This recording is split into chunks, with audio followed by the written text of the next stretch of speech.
red makes you blind. I still don't have a joke. I should have come up with one, but I didn't think we were going to restart. Yeah, well, the fan was on and mistakes were made. Mistakes were made. But now we're back. The dog's still barking. I'm in a time Bring me some food. I was watching New Girl today, and speaking of how we're both rewatching New Girl, and one of my favorite jokes on there, Nick, when he's reading the poem that he wrote to Caroline, shall I compare thee to a summer's day? No, a summer's day is not a bitch. That's a good show. So funny. Welcome to our podcast. Welcome back to In This Essay. This is the podcast where we talk about the media that we love and why we love it. If you have some kind of media that you love and want to talk to us about why you love it, please reach out to us at In This Essay Pod on pretty much all of our socials. Or you can send us an email at inthisessaypod@gmail.com. Every time I say that, I forget whether it's in this essay or in this essaypod@gmail.com. I'll never know. So I'm actually gonna. You should just write it down, have it pulled up, or saved in a note or a Google Doc or something. I so should.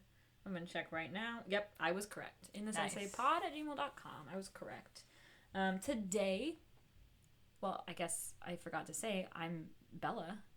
Oh, I'm Julie. Yeah, and we're the hosts of this podcast. We're the hosts of this podcast. Hostess. Whoa! What is that? We're hostesses. We're your hostesses. Sound like Gomez Adams. Why are you doing that? I don't know. Barbie. Did we talk about? Was that this version? Or was that the one we had to... Oh, there's a dog barking also. Yeah, I know. Enjoy that. This is our third co-host. The unnamed dog. The neighbor's dog. We're here to talk about Barbie. The Barbie movie. The one that came out in 2023. December of 2023. Yes. At the same time as Oppenheimer. And it was a worldwide blockbuster phenomenon. Maybe summer. it wasn't worldwide. It was pretty big. I feel like it was worldwide. I have no idea. It was a big thing. It was Barbenheimer, the summer of Barbenheimer, and people all over the place were flocking to theaters. And nobody... Including me. I don't go to movie theaters unless it's something I'm very excited about, which almost never happens. The most recent movie I went to was Superman, and the one I went to before that, of my own volition, I drove myself there and bought a ticket for myself. I wasn't invited by someone else, was Barbie. So, yeah. Yeah. I don't go for just anything to the movie theater. I'm a little bit more of a movie theater slut because I'm just I'll just one time I remember I saw Avatar Way of Water. Activity. I saw Avatar Way of Water. I saw it alone because Leia worked at the movie theater, and so she was like, I can get you 50% off snacks and a free ticket, and I went alone because I really wanted to eat movie theater popcorn. I've never seen the first Avatar. I've never seen it either. But I saw Way of Water. I feel like I was very there. confused. I feel like you, me, and Xander and Leia saw it together. Really? Yes. And then we argued in the parking lot. Did we really? About what? I don't remember, but I remember it being an intense argument. Am I misremembering what movie I saw on my own alone? You must be, because we all saw Way of Water. Because I remember I've seen it, because I've never seen the first one, but I did watch the second one in the theaters, because Leia, and because all of us went as siblings. I don't know why our parents weren't there. I don't know either. It must have been well, I mean, I don't think any of us really cared to see Avatar Way of Water, but we just had free tickets, or Leia had free tickets, and so then I was might as well. 50% off popcorn. I love movie theater popcorn. That was before it gave me high blood pressure. Before I got old. Anyway, Barbie. I saw it 3 times. I saw it 3 times in the theater. It was great. It was so good. It was just and of course, as with every movie that is really beautiful and well done and talent, full of talent and artistic, just artisanship. I don't know. I'm trying to think of the word. Okay. As with all of the movies like that, apparently it was hated by Ben Shapiro. Oh, that tracks. Honestly, if Ben Shapiro hates a movie, I know, I feel like that's a good indicator that I should watch it. It's probably pretty good. But yeah, I was looking it up recently because I was like, what did people? I haven't heard anything about it in a while because it came out 2 years ago. But I also rewatched. Well, I tried to rewatch it. So because my son was sick on like 2 weeks ago, I talked about this. Like 2 weeks ago on Tuesday, he was sick and he was barfing a bunch. And I was like, actually, I watched Tron Legacy with him that morning while he was barfing. Okay. Pretty good.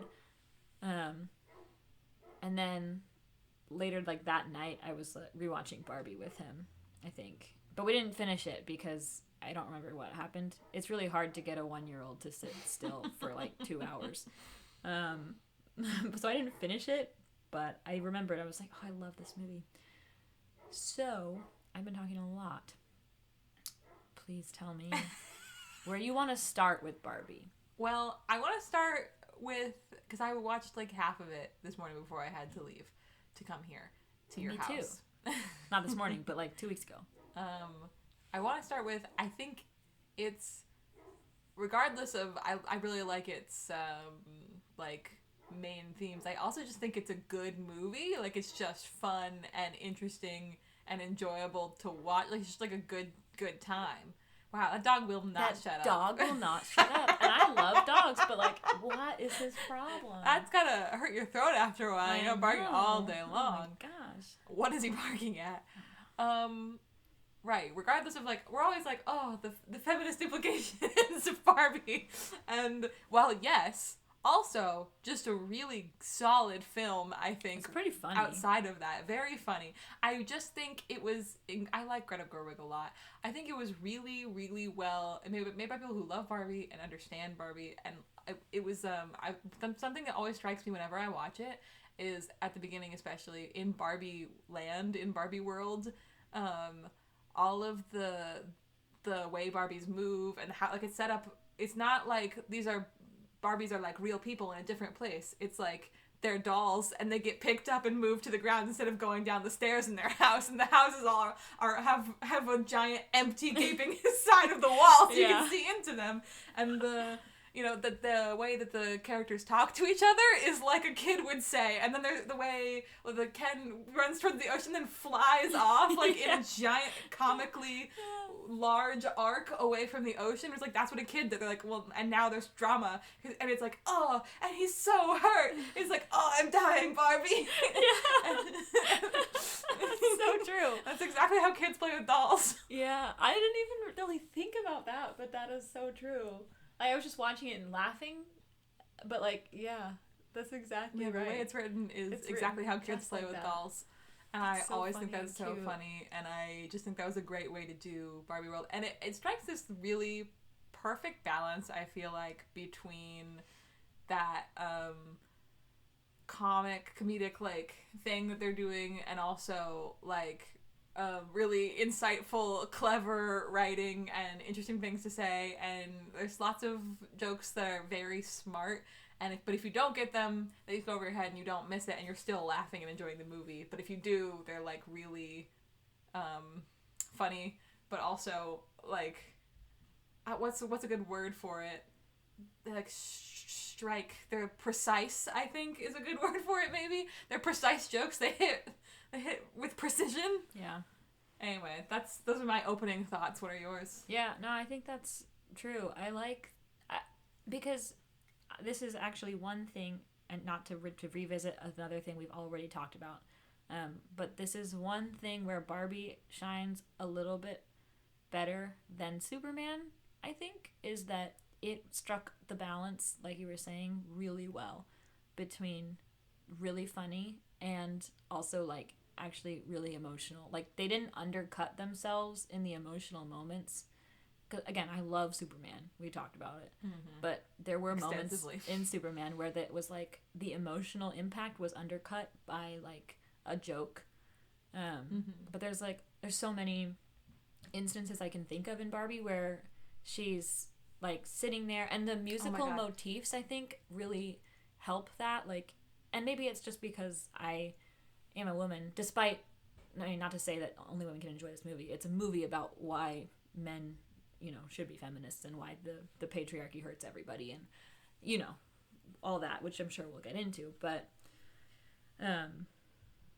yeah, like the moments where she's like sitting on the bench and then like the music is in the background and she's thinking and like feeling for the first time. The depiction of like and what it means to be human and why that's desirable and beautiful and important is really well done with the music, and like looking at the trees, looking at people being sad, laughing with each other. The old woman, I think it's just really, really well done.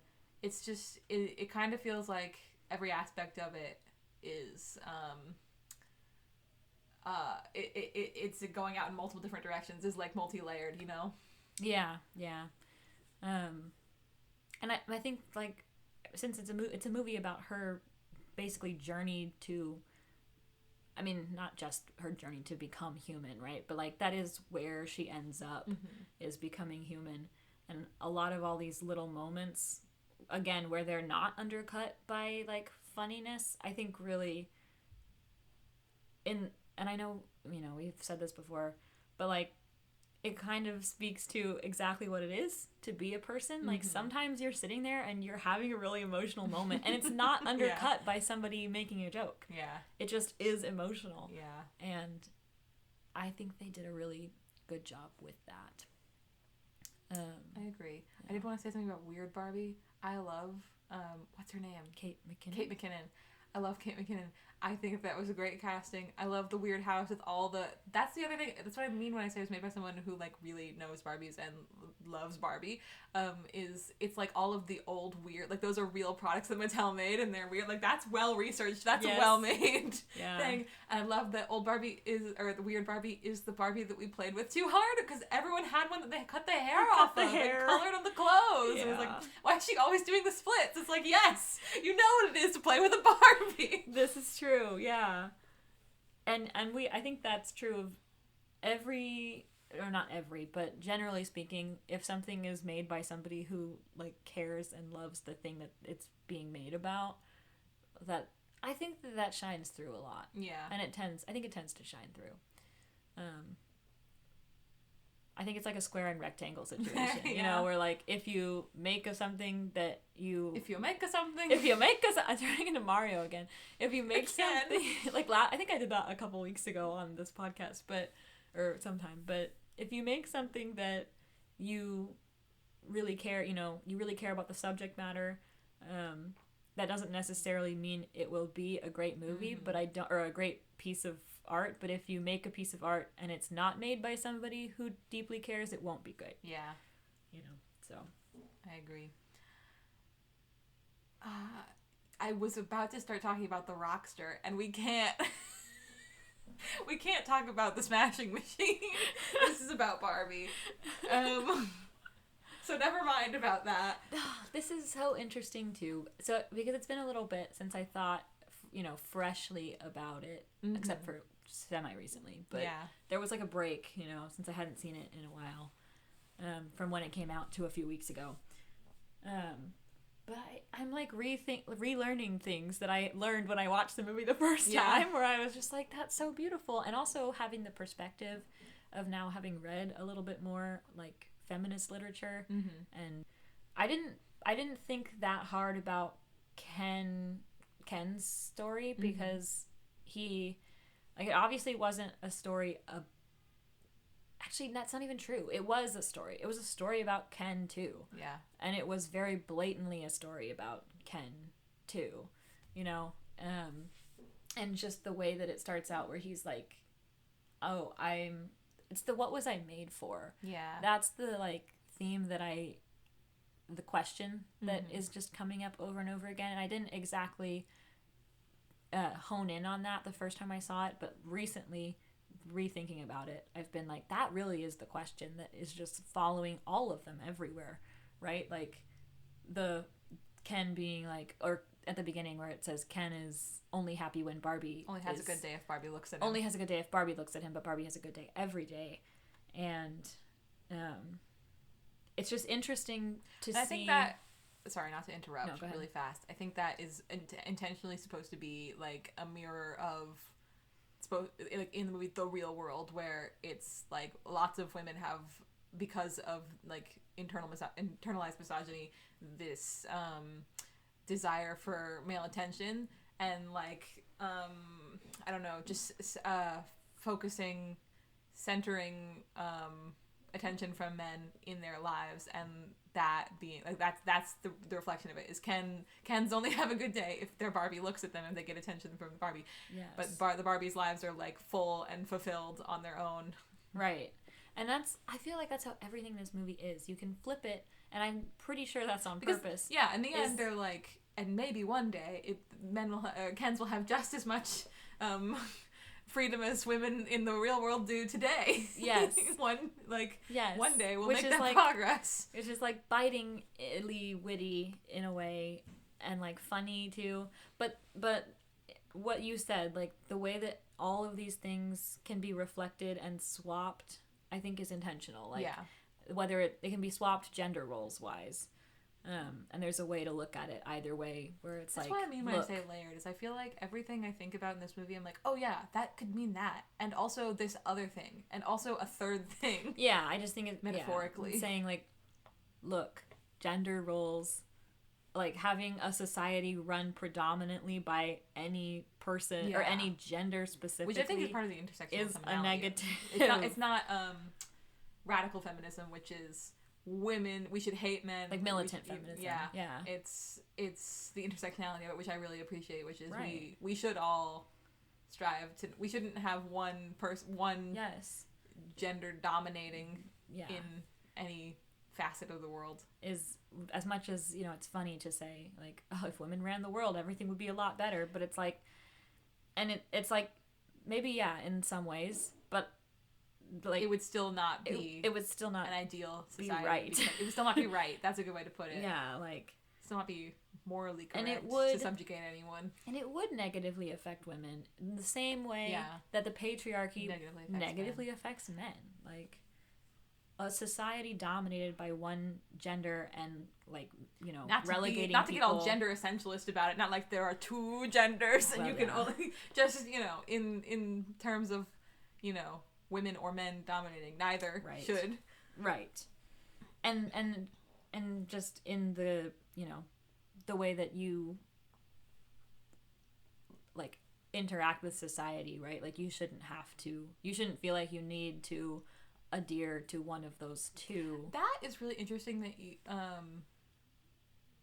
sorry, you finish that thought. Yeah, I was just gonna say, like you shouldn't feel like you have to adhere to one of those two boxes either, because like, oh, this is the route that will make me this, that, and the other, and this one will make me this, that, and the other, and if I'm neither, like, then what am I? What am I made for? Like, very true.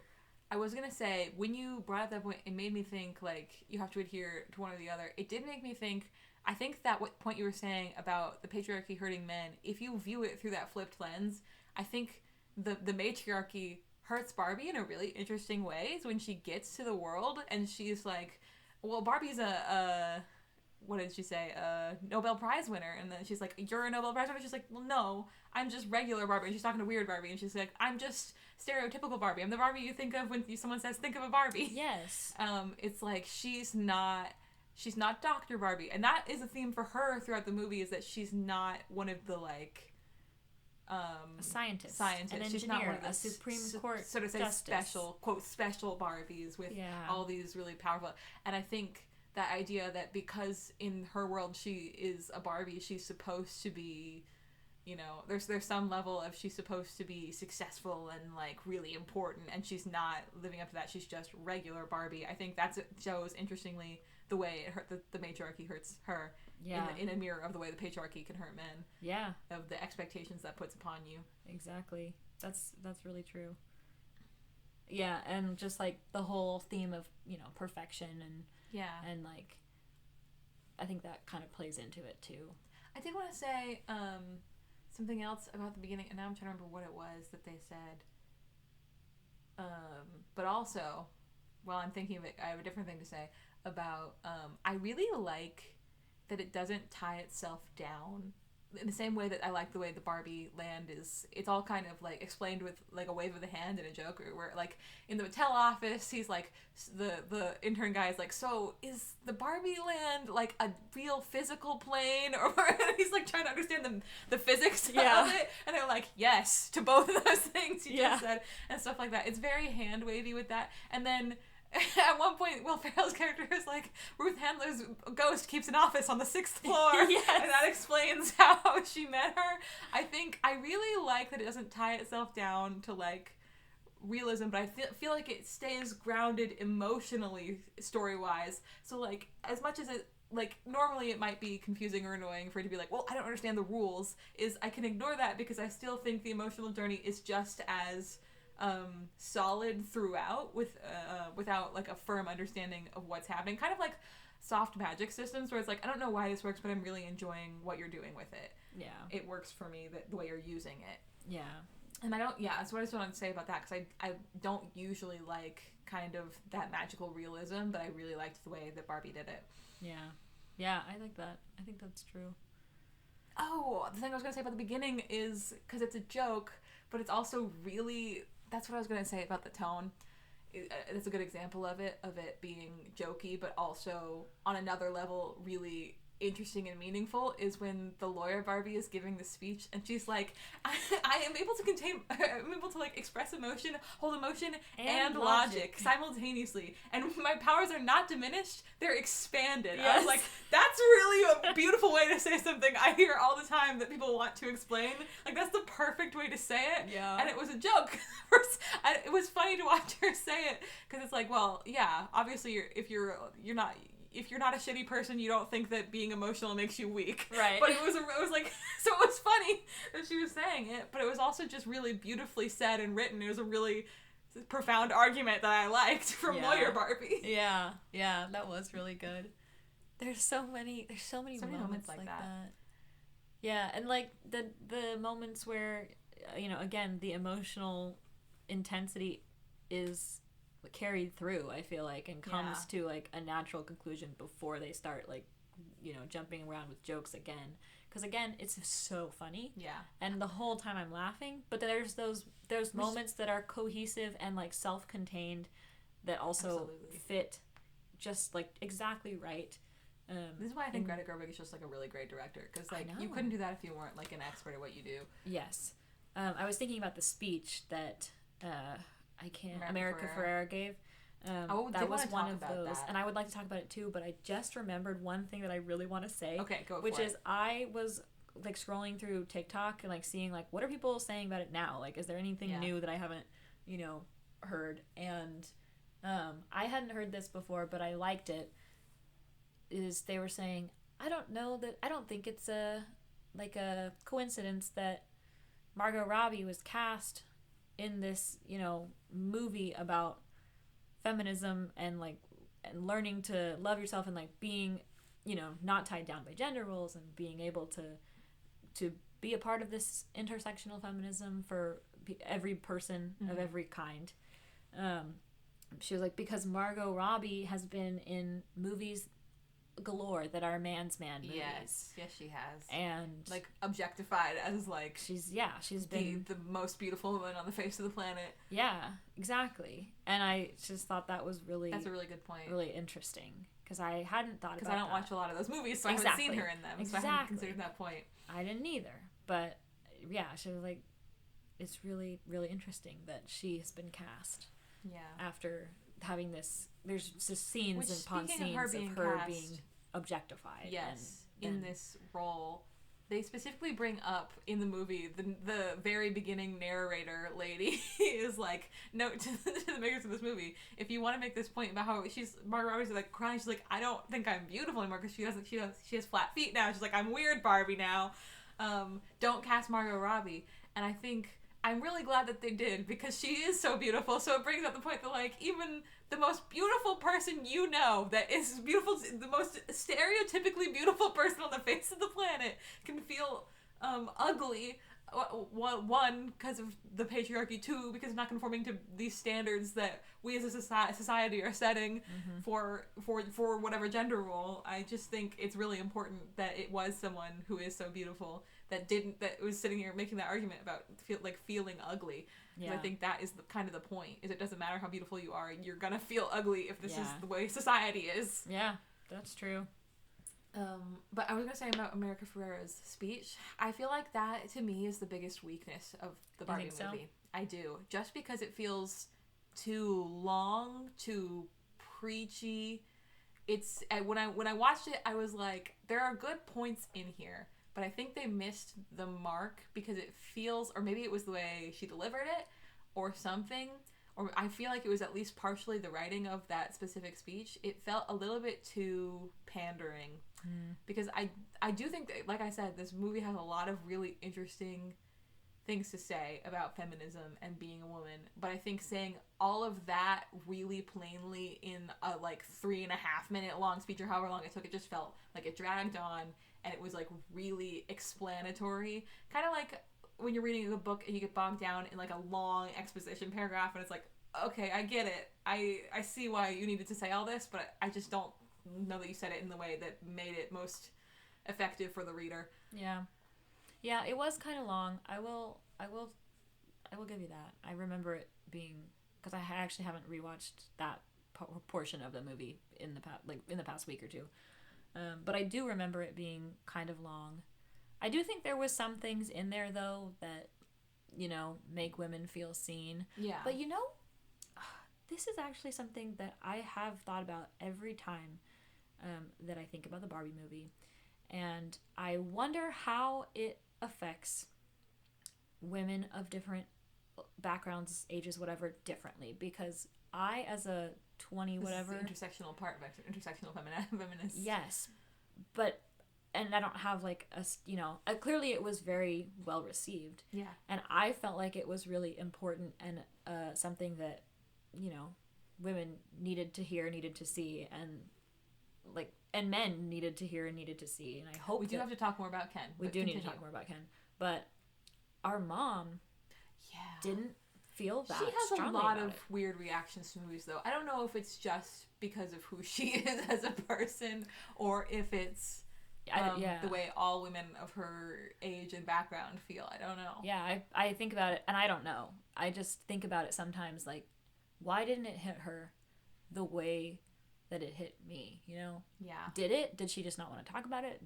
Well, I feel like she said, I didn't like it that much. Yeah, I feel like she thought it wasn't that, which is fine. That's your opinion is your opinion. I just am so curious as to what is the driving, motivating factor for why either she specifically... We should make her listen to this episode of our podcast and tell us what she thinks. Yeah, just why either it was her specifically that didn't like it, if it's women of, her generation, her age, her background, her whatever. Because she's not, she's not, old. No. She's in her mid-40s, So, that's just an interesting... It's not an... I could see maybe if an old woman... was about this movie, but she's young, and so I just wonder the different demographics, what they would take away from it. It's true. I don't know. I'm curious, but I would like to know. Maybe I'll ask her. Yeah. Or maybe I'll just send her the link to this episode when we post it. See what she says. Ken is so important, and if we're gonna start talking about Ken, I want to talk, before we get into all of his really important stuff, I want to talk about one of my favorite parts of the movie, which is the dream ballet. Where they're, the one they're dancing? Yes. Where they're dancing they're fighting and they're dancing. Yes. It's just, again, outside of the really meaningful components of what it is, it's so enjoyable to watch. I know. I almost incredible performance. I almost went and watched just really that fun scene right before we did this, because I was like, that was really good. It was really funny, really fun. I wonder what it says, actually, now that I'm thinking about it, that the way the Barbies won was by pitting the Kens against each other. Well, and again, if you flip that back, mirror it back to women, it's the way they pit women against each other, which too. Which is very common. It's so, and that's how they win. That's how they take their power back. Yes, it's so insightful to me that whether you are living in a utopia, quote unquote, because it's dominated. It's because it's a matriarchy, or you're living in the where we live right now. In this world, which is dominated, primarily by the patriarchy. Either way, you have the same problems. Yeah. And I don't know. I just think that's because I hadn't gone through and like flipped them in my head this much, but now that we're talking about it and doing it, I'm seeing it in everything. See, layered. Everything that you're like, that means something. Means 4 things, actually. Yeah. And then it's like, the Kens being pitted against each other. Oh, it was really funny, the whole, and cute, their whole dance fight. And you know why they were able to be pitted against each other? It's because it was about attention from their Barbies. Yes. And it's all going back to that question. What was I made for? Yeah. Was I made to be an accessory? And in the end, when she is telling him, she's like, maybe you're not your girlfriend. Yeah. You're not your job. You're not your horse. And I think that's, as much as that is a really important message about how, like, not to objectify women and about how you are more than your collection of objects, I think it's really important just a message about personhood. When you say, what was I made for? Like, I think that's an important part of, let's say, feminism, but it's just like the self-actualization of like, I am a person and I am more than, it goes back to, it always goes back to capitalism, but I am more than, what I have. It's not about having, it's about who I am outside of what I have. That's a huge message of this whole thing is, that's true. It's all like, and it's all, I think the reason it always goes back to both of those two things is, one, because I think those two things are really important to us, but two, because I think those are like the major frameworks of like, I was reading a book called Caste recently, and it was about like the history of America and how it essentially race has become a caste system in America. And I think that's really interesting. It's like, these are the frameworks, race and caste and the patriarchy and capitalism, all of these things are the structures which our society is built off of. So it's like, these are the main things. It always comes back to this because that's what the fights we're fighting always end up being about in the end. Follow the money. Yeah. As Nick on New Girl would say. Yeah. That's true. I did the same thing you did. Where last week I listened to the episode while I was editing it, and I was like, oh no, I say interesting way too much.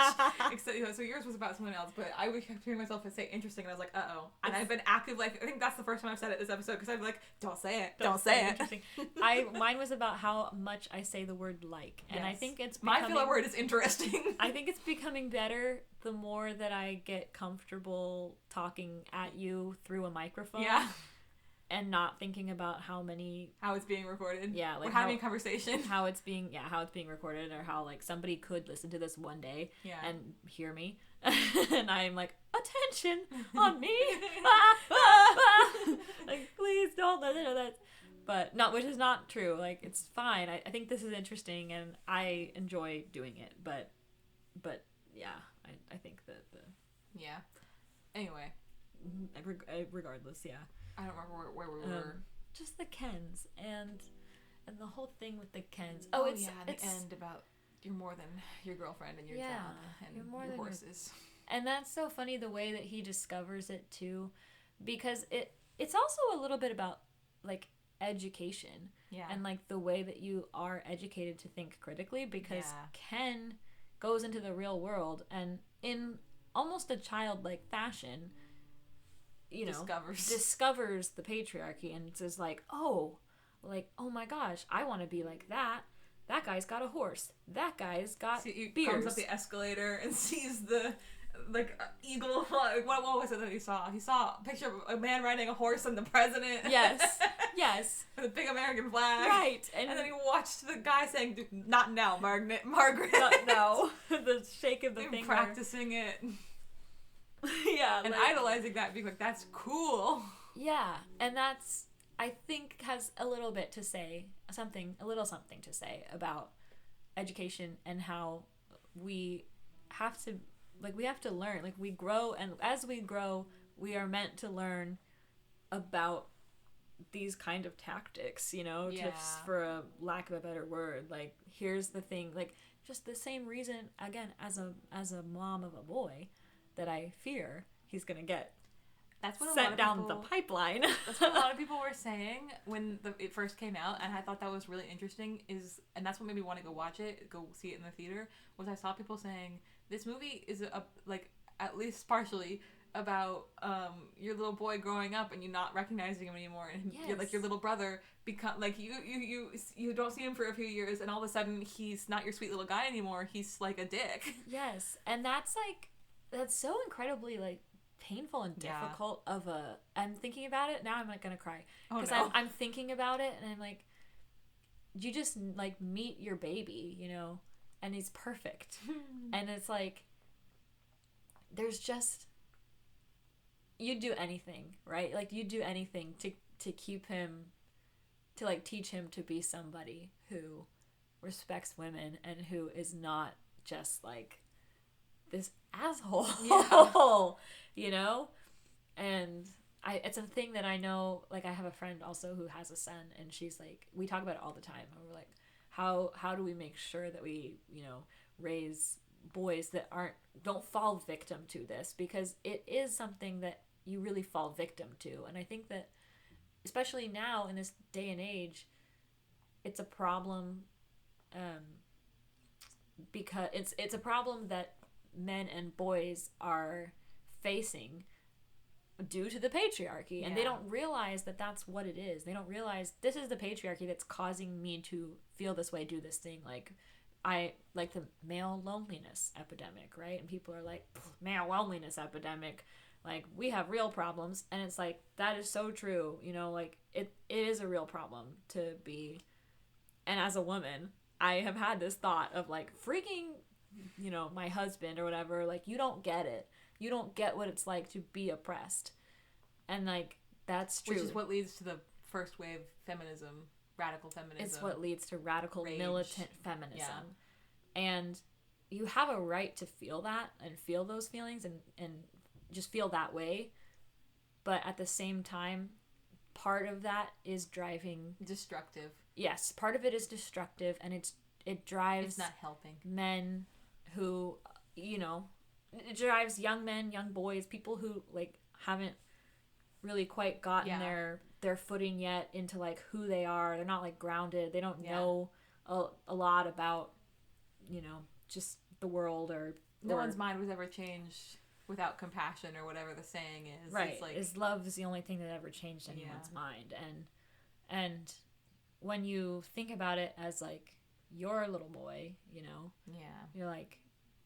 I would hate to think of him being sad and lonely, you know. Yeah. And on the one hand, I think, again, that's the patriarchy problem of like the lack of expectation of young boys to develop emotional intelligence allows them to form the relationships with other men. Yes, that it I think really leads stunts to that. their growth emotionally. Because I think the problem where a lot of women get mad with the male loneliness epidemic is because then it's once again.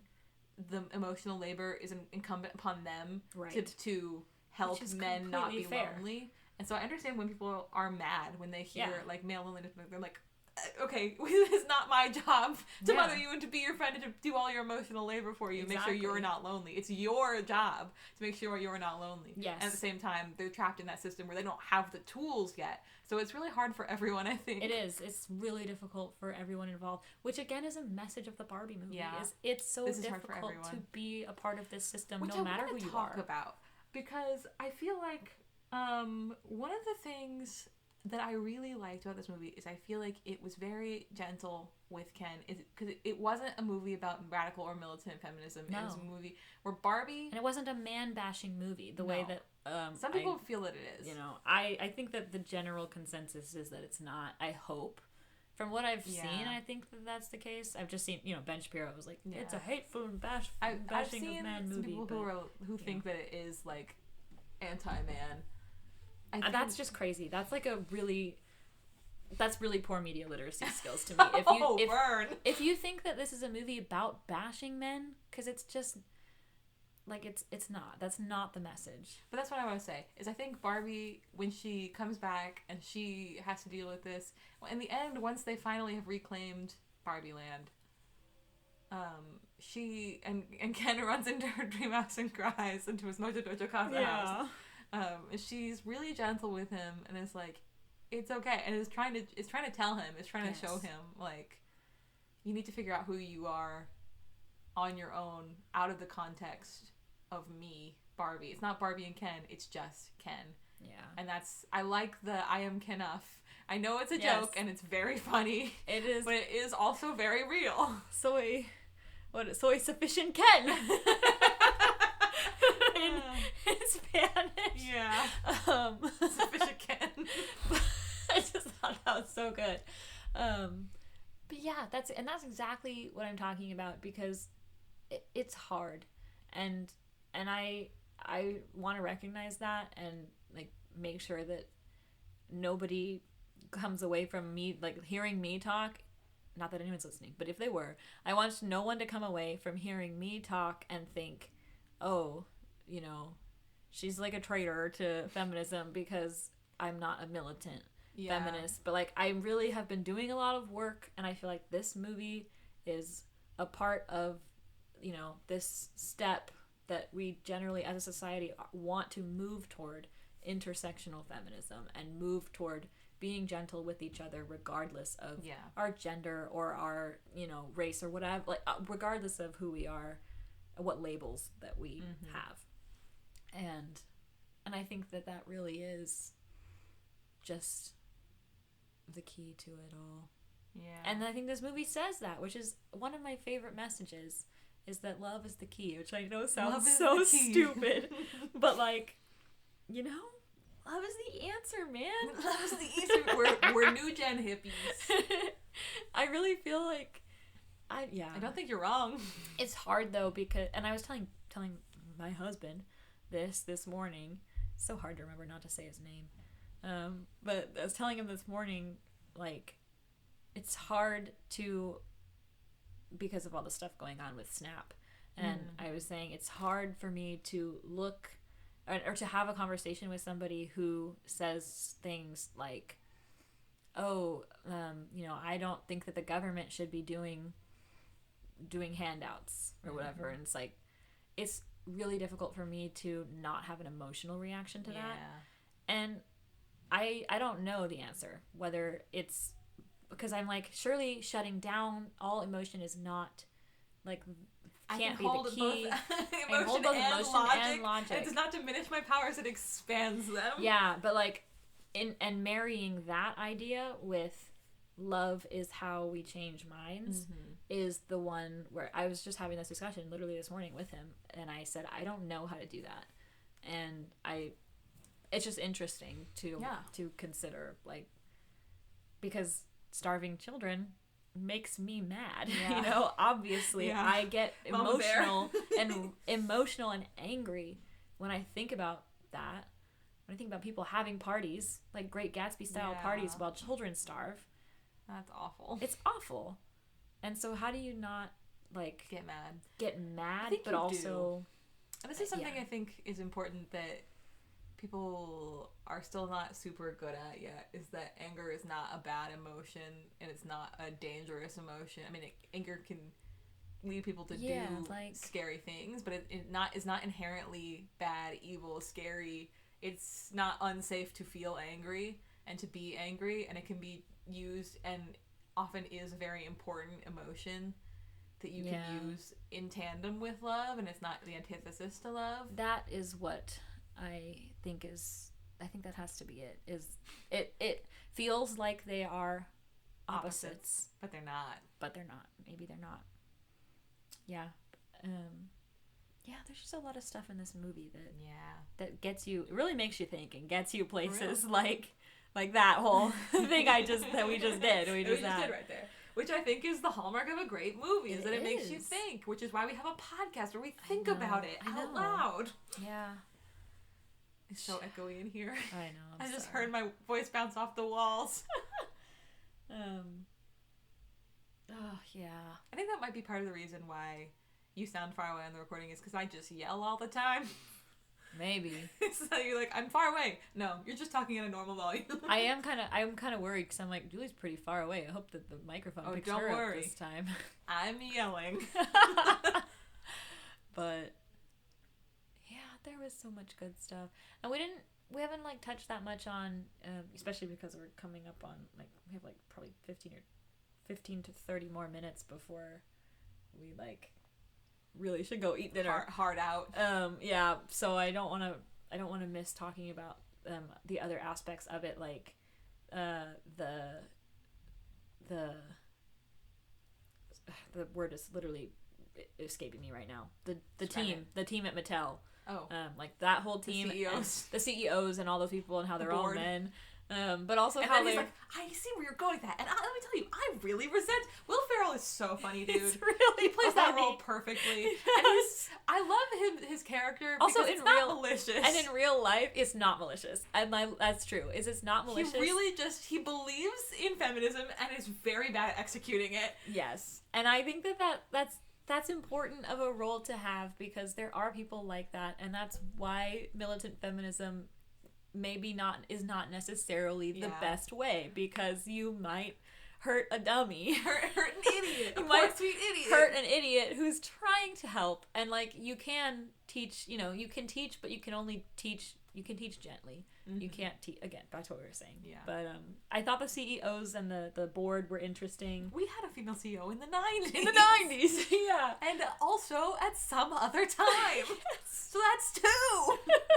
I think that's so interesting. Get in the box, you Jezebel. What? I can't say Jezebel now. Yeah. They're so funny. Also, we haven't talked about this at all, really. But the beauty and age and. I was gonna say that earlier when we were talking about her like looking at all the people and like seeing the beauty of humanity. When she looks over at that old woman and says, "You're beautiful," and she says, "I know it." Yes, and she means it, and she means it when she says it, and the old woman means it when she says, "I know it." Means it when she says, "I know it," and I'm like, oh my gosh, I love that response. I love that response too. I was like, forever saying that now. Like what? But it wasn't like, I know it. Yeah. It was like, I know it. Like, yeah. Thank you. Like. I know it. And I just love that. And then the way that they have they smile at each other, and then all of the women, like the montage of mothers and women. Those are real people's home videos that worked on the movie. And that makes me happy every time I see it. I'm like, those are real people. Those are real women. Those are real women doing like living a real just life. Living. And that's why she wants to be real. Yes, and being being human. And that's such a good message, that whole part about letting go of perfectionism and being willing to like experience the pain of and the beauty of being a person, because that's what the lady Ruth warns her of. She's like, it's not all good times. It's not the same as being a Barbie. Yeah. And she chooses to accept it anyway. It's a really good movie. It is really good. And I think that's important. I mean, we're talking about, of course, how prevalent the themes of gender roles and feminism and all that is in this. But I think that is really important at the end of the day. Is that's a really, really meaningful message in the film, is that is being a person. In the same way that we were talking about how it's not about gender roles and gender essentials. It's like, at the end of the day, you're choosing to be a person, and we're all people, and we're all feeling, and we're choosing to be people every day that we exist. We're choosing to continue to do the hard thing and live life, and I think that is beautiful and important. Yeah. And that there's value inherently in being a person and being here, and not in what we own and what we have and what we even in what we do, just in who we are, just in being. Yeah, it's a good movie, and it's hard because I think if I were to wager a guess, is that the saying? That's not quite right. Is that right? Anyway, that sounds right. If I were to wager a guess, now that I've thought about it and considered it, and also being a woman in the world, I wonder if the response that our mom had maybe had anything to do with feeling like you can see media and you can see things that show, you know, this and these good messages and all this stuff, but then feeling like the world you're living in is still bad and is not still bad. Is still shitty. Yeah, and still run under this patriarchal masculinity. So it rings kind of hollow. So yeah, I wonder if it rings a flight of fancy. If it rings hollow to her because of exactly that. Like, I could see that. Is she maybe jaded by years, which is understandable. Yeah. I mean, living and having something just consistently, like it's 2025 right now, and she probably you might think if I were her, I might have seen things in 2000 or whatever and thought this might change, the way that we treat people. This might change, like women might get to do this, that, and the other, and then it doesn't. Yeah. And that could be really disheartening. And I wonder if that might be part of it. I can see that, yeah. And that's, like, hope. I mean, not to be like, again, like Katara, hope is all we have. Oh, yeah. But like hope for a better world and society, right? And then we didn't even talk about Alan. Oh my gosh. I love Alan. There's only one of Alan. There's only one Alan. And that's so cute. And yeah. Beautiful. I saw people saying that he's like, he is what, the goal is for Ken to be. He's an actual feminist man allied to the Barbies who he chooses to help them. He actually, like, there's all this idea of like, oh, I gotta protect your woman, but he's like actually helping and defending the Barbies and like on their side and working with them and cares about them. Yeah, and I think I was thinking about this too, is it's about like the relinquishing of the control or like attempt to control, right? So like being like the Kens felt like they had to be in control in order to be. Alan's not seeking control. He's not seeking to control anybody, and I think there's a lot of parallels to that in our life, obviously, in the world, because whether you're, and we'll just talk about it as in a gender or a group of some kind feeling like they don't have control over another group and they have to exert control in order to I think the reason the Kens valuable and it is because it is about power. When he goes to the world and he's like, oh, you respect me, and I think it's both a reaction to like having been under the power and at the whim of the Barbies for all that time, and also a reaction to like feeling powerful for the first time and being like treated with that respect. Like she asked for the time. He's like, you respect me. You respect me. Like feeling valued and feeling seen. And I think that's what it is. Because at the end of the day, that's what everyone wants so badly. Right. Everyone wants that, and I think an easy way for that to happen is to have power. Yeah. People like when they're in power, it feels good to be in charge because it feels like you matter. Yeah. Yeah, I think I think control is a really big. Control is interesting. Big and interesting, important aspect of it too. Just because I hadn't thought about that. And we see that, the reverse, obviously, of that in the real world, right? That he doesn't feel powerful, because the Barbies are like the ones in charge, right? Mm-hmm. So he doesn't feel powerful, so he's like seeking after power to feel valued, and I mean, I think we see men. That's a really good, important reasoning to draw there, because I think the whole thing we come back to is he wants to feel like Barbie. Wants to feel like Barbie's looking at him. Wants to feel like Barbie values him and is like, because he wants to be important in her life, and she's like, it's not Barbie and Ken's dream house, it's Barbie's dream house, you can't stay over. Yeah. And he wants, and that's what it is he's hurt by the lack of attention she's giving him. Yeah. And I think part of that coming back and starting this patriarchy, he's like, I've got to start patriarchy. Yeah. Is because he is getting all those positive feelings from it, is where he wasn't getting any from Barbie. Right. Yeah, and it's interesting, like, what does that say? Because everybody wants to feel valued. Yeah. And obviously, I guess what that really is saying, I would posit, is that having a society dominated by, gender roles and one group specifically being in power and making the rules and making the laws and whatever is going to negatively impact, surprise. It's going to negatively impact everyone in that society because of things like that, and I think it's interesting too, because in our society we have, like, the patriarchy is the predominant social structure, and we still have men seeking to exert power over women, broadly speaking.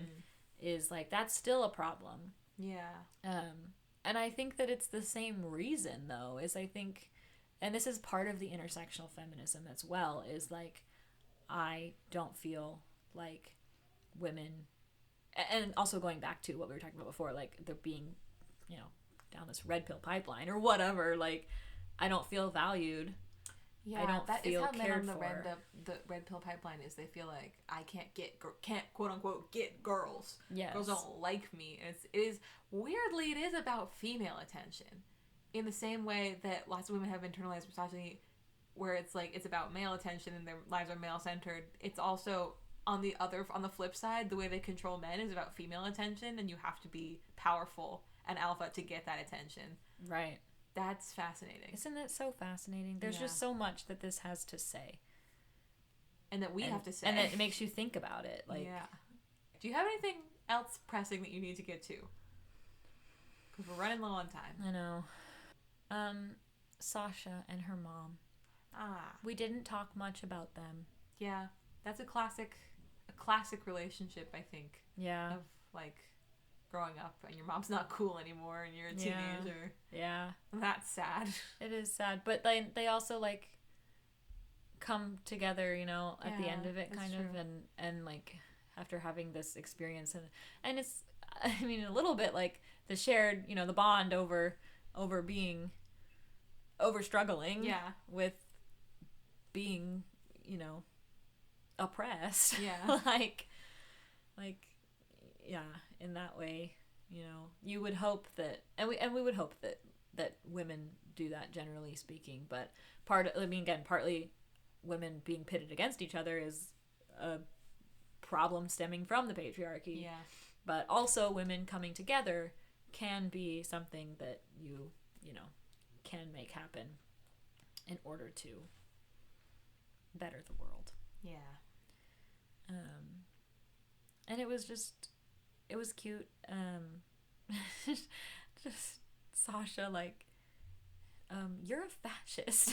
I'm not a fascist. I don't control the railways or the flow of commerce. The railways are the flow of commerce. There's a funny joke that I just thought was really funny, and I've been thinking about that we didn't mention because I thought it was just funny and not, like, super meaningful, but where they're like, how do we get to Barbie World or whatever, and the Will Ferrell's character is like, it's like a craziest place. It's the craziest thing you've ever imagined. It'll be the craziest thing you've ever imagined. Yeah, and then he's like a choir. Like a choir full of singing trees. Like, of male trees singing. Like, of 2,000 young fathers. Yes, a choir of 2,000 young fathers or something. And it's like, what? That guy is great. I wonder if they had him ad-lib that or if they wrote it. No.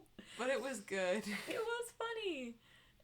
Great movie, very funny. It's enjoyable. It has a beautiful message for boys, girls, men, women, children, people of any... Yeah, people of What kinds? Anyone who exists in society. If you're like a monk or like a hermit, maybe you won't relate to this. Much, or Amish. Yeah. Yeah. It's hard. It's hard to live in a society. It is. But, you know, is there important things I'm going to make you watch to think about. The devastating pufferfish edit after this. It's not about society, but the one that's related to it is. There's one about, like, the dinosaurs and the one about space and us sending... You're already on the verge of tears and I haven't even made you watch it yet. Because dinosaurs, and, like, also when I think of dinosaurs, I think of Land Beyond Time. Yeah. And this is going to upset you. Oh, God. But also be inspiring. Anyway. Yeah. Thank you for joining us. Yeah, thank you for joining us. We have a great time doing this, and I would love to hear what you guys think if anybody ever listens and you ever want to. Or things that you like. Yeah, I really want to know. What do you like? And why? Tell me why, though, because I really want to hear why. I don't just want to know what. I mean, what is good, but like, also why. The meat is in the why. The meat is in the why. It is crazy. I'm in a weird mood today. Oh man, I think I'm also very hungry. Me too. You were on the verge of saying that and my stomach started growling at me. Yeah, if you want to reach us, I guess we should thank somebody for our theme song. Yep. Thank you to the band Good Kid for the use of their song No Time to Explain as our intro and outro. Yeah, and we'll see you next time when we talk about something that we haven't decided what yet. But we're gonna decide. And it's gonna be good. Well, I'll think it's good. I'll think it's good. Every episode is something I think is good. That's how this works. If you want to talk to us, in this essay pod on Twitter, Blue Sky, or I guess it's X now, Blue Sky, TikTok, Instagram, or you could email us at inthisessaypod@gmail.com. You can love to hear tell from us what you think about the things we've talked about, or about something you maybe like and you why have you like a it. really good reason to hate something we talked about. That's interesting. And I would be interested to hear why. Yeah. Because your opinion is probably wrong. But I would love to hear it. I'd love to hear it. We'd love to discuss it. I'd love to know why. Maybe you can change my mind. Maybe you can. Have fun. Or just to say hi. Or just to say if you want. I can't promise that we'll respond to just saying hi, but we might do that. Sometimes I get email notifications. And when you're bored. When I'm bored. I just want to say hi. All right.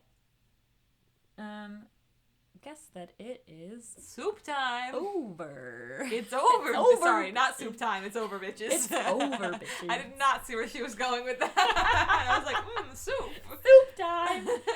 All right, it's over, bitches. It's over, bitches. Good night, everyone.